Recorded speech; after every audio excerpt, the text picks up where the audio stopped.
All right. Hey, everyone. It's office hours with our hometown, our weekly webinar.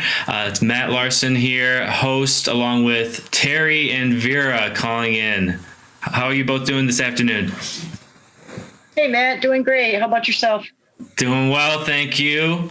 We got some FAQs to go over today. Actually, that's the main topic of this week's newsletter, right? So every week we just go through the newsletter.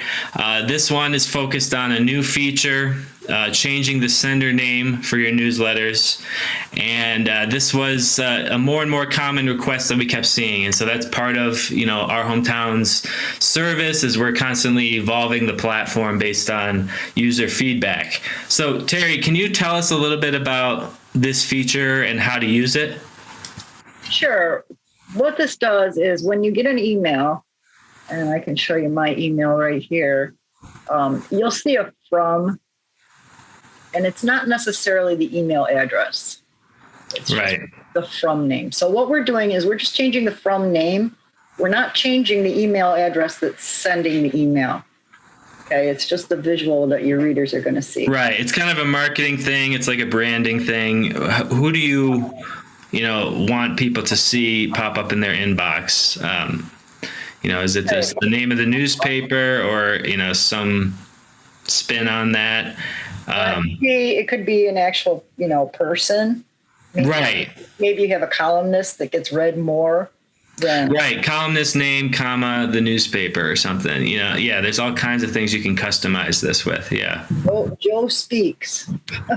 Right. The column name. Yeah. Like you said a couple weeks ago, like the New York Times cooking section, it's very clear. It's from the New York Times, but this is all cooking content. So click if that's what you're interested in.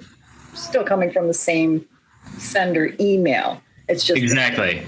Right. And that is very important because you don't want to be changing that email because you're, hopefully white labeled and they've double opted in for your newsletter. But that's only going to work if it's coming from the email that they opted into. So that's a good point. This is purely just like a facade, that they can kind of put on top of the email. Okay, so the way you do this is on your dashboard, you go to newsletter, and there's two ways to do this, and I did check to make sure that both ways work. You can go to newsletter, settings and more, and you'll get this little pop-up. Okay, so right now this is set to send from, the sender name is going to be from La Voz Latina Central. Okay, I'm going to change this, and we'll make this, what do I want to make this? PA's bilingual. Right. Okay. So I'm going to save that. And we'll go and create a quick newsletter. Do a quick test. And create new. Drag and drop. Okay, and right now you can see that there's nothing in the from area, but as soon as we save something. Okay, that's good to know. From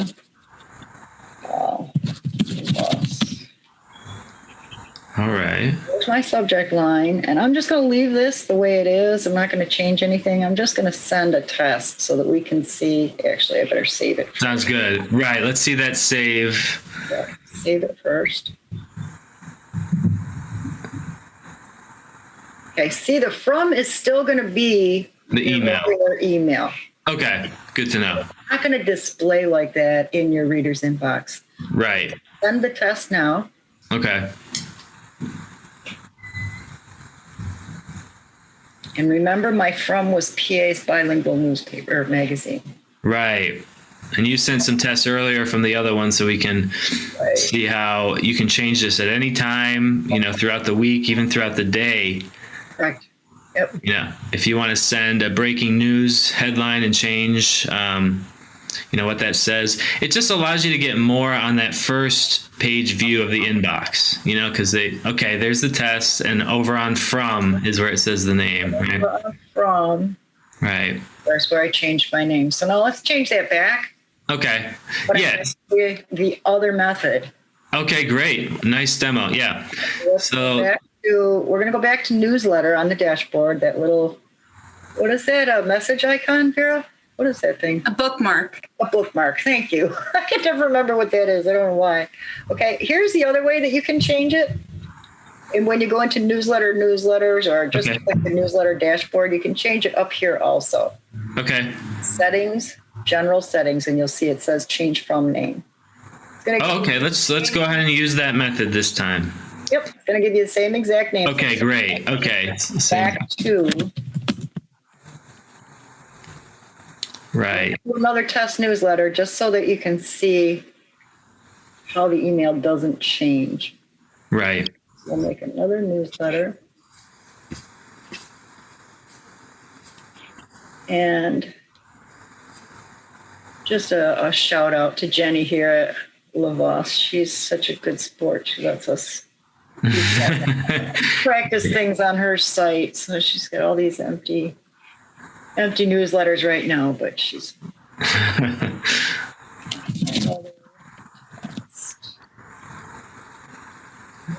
okay, and then we save it. Save it again, and we'll see that the email up here is going to be the same sender email. Right. It's changing the sent from. Okay, send another test.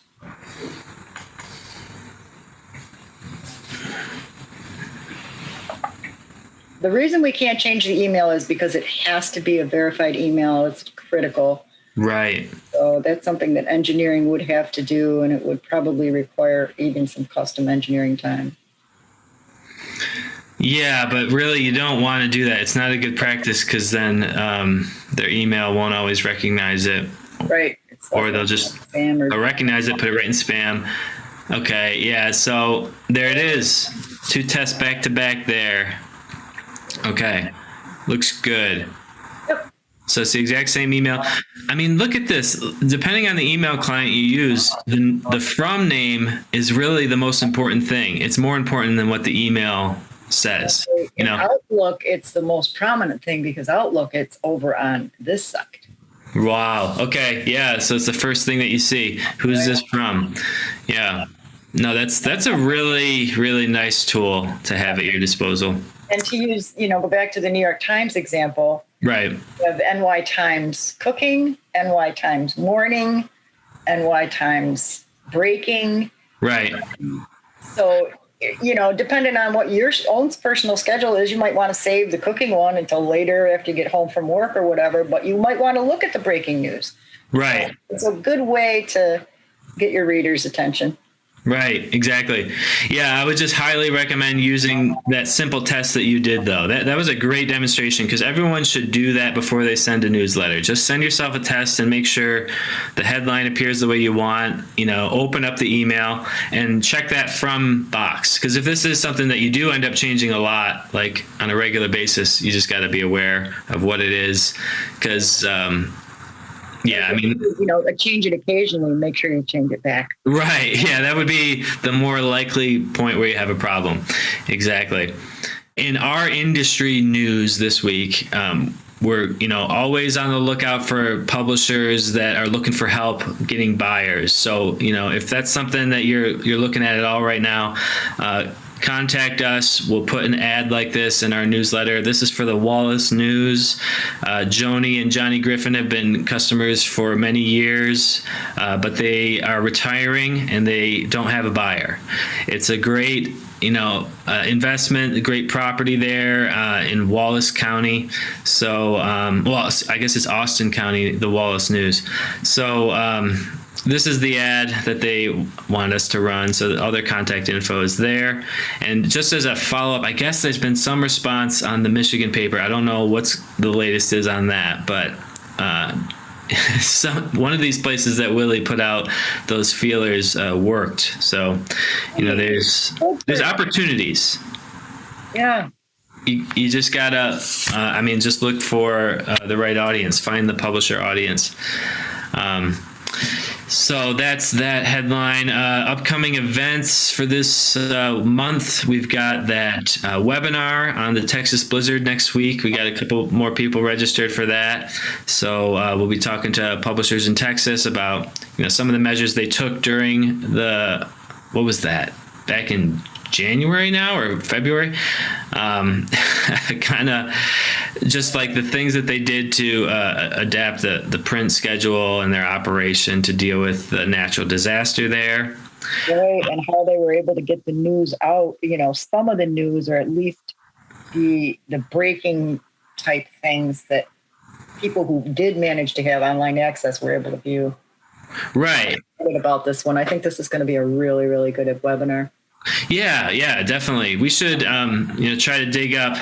I know that there was some specific things, like we could even bring our own items to discuss to the conversation, because there was like certain things that publishers were asking for, and we can just mention. What was it? Just like this week, we're not printing. Like there was something that came from, I know Porter Rancis, and she was just really appreciative.